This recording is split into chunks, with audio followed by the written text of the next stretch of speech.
Pipila ka lugar sa Mindanao apektado sa Tropical Depression Julina. Gani sa Cabadbaran City, Agusan del Norte, tulo ang patay human magbangga ang tricycle ug pick-up truck atol sa kusog nga bunok sa ulan epekto sa bagyong Julina. Ani ang detalye.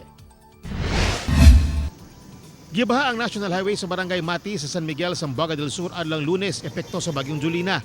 Tungod sa kalalom sa tubig baha, dagang motorista ang stranded. Gani kining usa ka van wala na lang milahos tungod sa kabalakang mutirik ang sakyanan.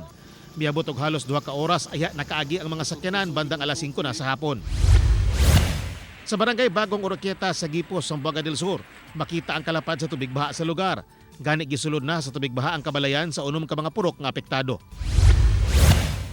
Pipila ka lugar sa Pagadian City gibaha sab Lunes sa hapon epekto sa kusog nga ulan hatod sa bagyong Julina.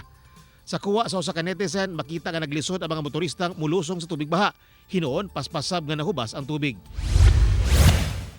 Apektado sab ang Butuan City sa kusog nga ulan. Pipila ka mga karsada sa syudad ang gibaha resulta sa paglapaw sa mga kanal. Pipila ka mga residente ang mitabok na lang sa tubig baha. Sa Arakan, Cotabato, nagka-landslide ang daplin sa National Highway sa Barangay Katipunan tungod sa walay puwas kapag ulan sa lugar.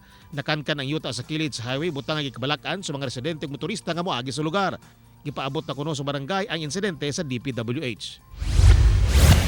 Patay ang tricycle driver ug duha ka mga pasahero niini human mabangga sa kasugat ka pick-up truck sa gibantog nga Killer Highway sa Puruksay sa Barangay Sanghan, Cabadbaran City, Agusan del Norte adlong Lunes. Nahitabo ang aksidente dihang gibunok ang kusog nga ulan epekto sa bagyong Julina. Gikustudiyan na sa otoridad ang driver sa pick-up nga si Lawrence Lopez Toralba kinsa posible makatubang og kaso.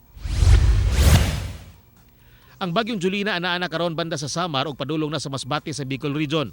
Wala man kini direktang epekto sa Mindanao apan pakusgo niini ang hangin habagat sa Davao Region ug ubang lugar sa Mindanao makasinati og localized thunderstorms labi na sa hapon ug sa gabii. So dinhi sa atua sa Mindanao, apektado gihapon sa outer cloud band sa bagyo ang pipila ka mga rehiyon ug mga probinsya. So ang rehiyon sa Zamboanga Peninsula ug Northern Mindanao pati ang mga probinsya sa Basilan, Sulu ug Tawi-Tawi. Ako si Teco Campo para sa One Mindanao.